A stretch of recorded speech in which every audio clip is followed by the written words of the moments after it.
Altadena is one of the most special places I've ever been.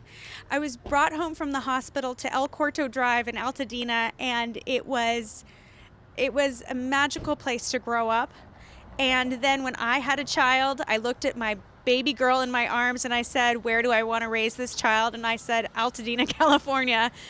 So even though I lived far away at that point, I brought her home, and we bought a home here in Altadena, 3 blocks away from my mom and dad's house. And I haven't looked back, and it is a community unlike any place I've ever been or lived before, and it is filled with love, compassion, happiness, joy, nature-loving, community-minded people. And I love Altadena, and we are going to rebuild it.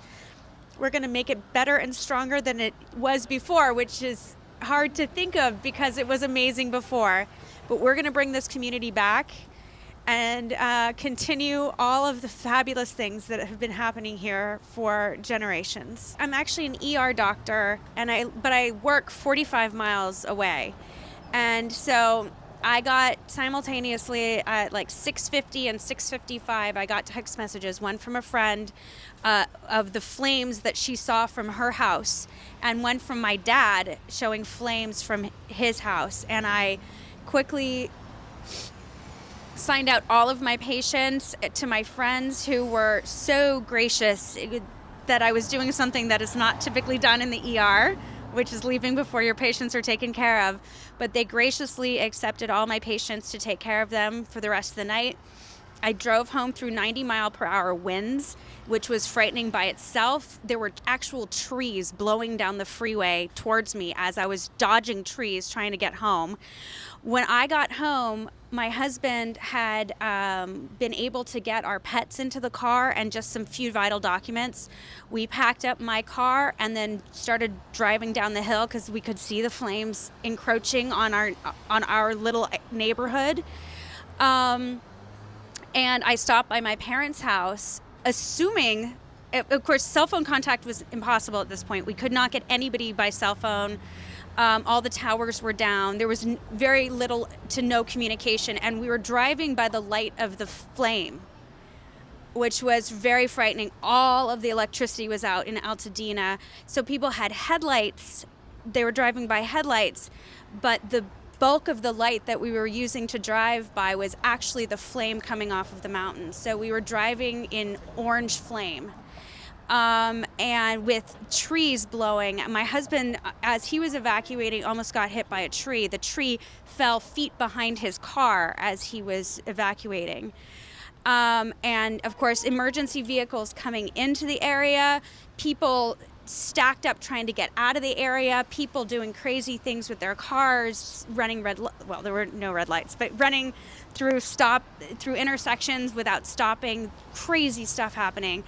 So I went to my mom and dad's house 3 blocks away to find them sitting in the living room, hyperventilating because they couldn't breathe, and just staring at each other, frozen. My dad had gotten out of the hospital the day before, and they were terrified, and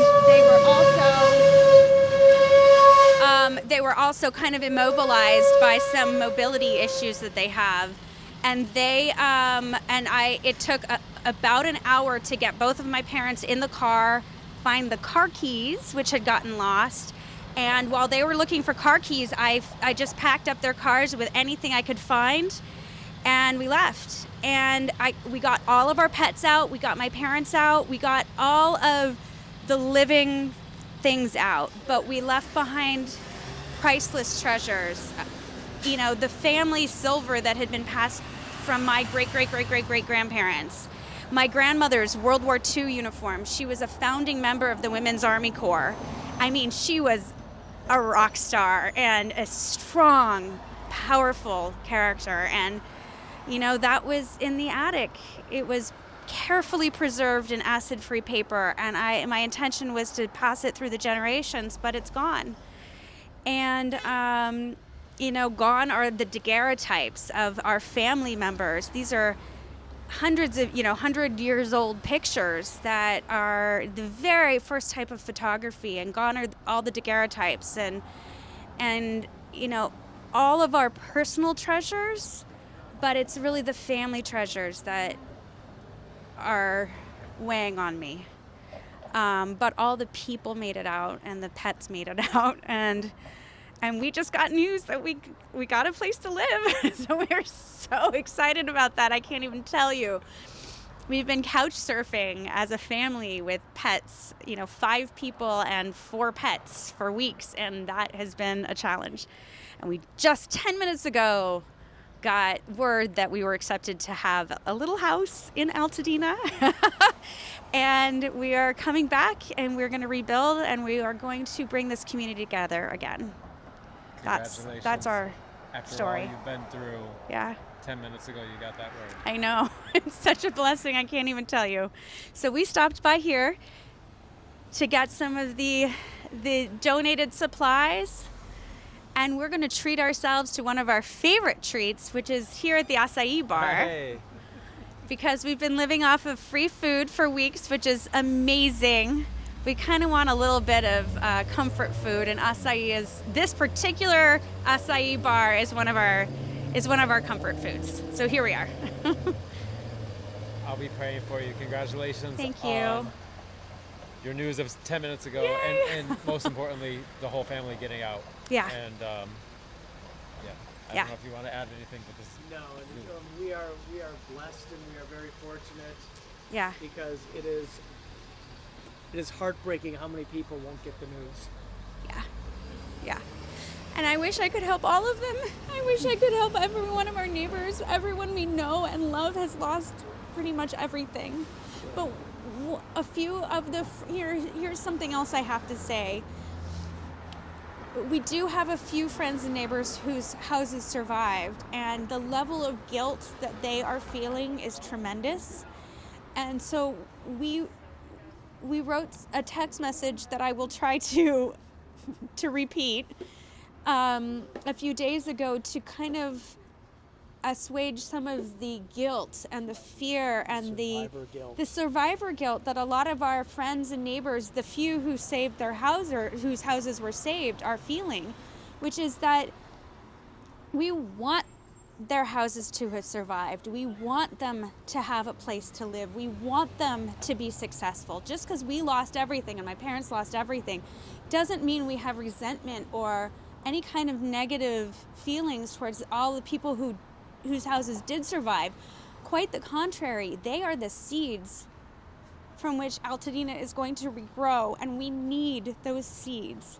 Without those seeds, this community would not survive. So we have to have people come back to their homes in Altadena and continue the amazing community that this is. And we will rebuild in order to come back and live with them. Yeah. And we're going to drive by those homes. Yeah. Which will be homes again. They're not just houses. These are going to be the homes. We're going to drive by as we're going through all of the stresses and tribulations of rebuilding. Yeah. And we're going to be reminded of what Altadena is at the core. Yeah. And we're gonna dust the cinders off this core. And yeah, and we're coming back. It's going to be a home again. Yeah.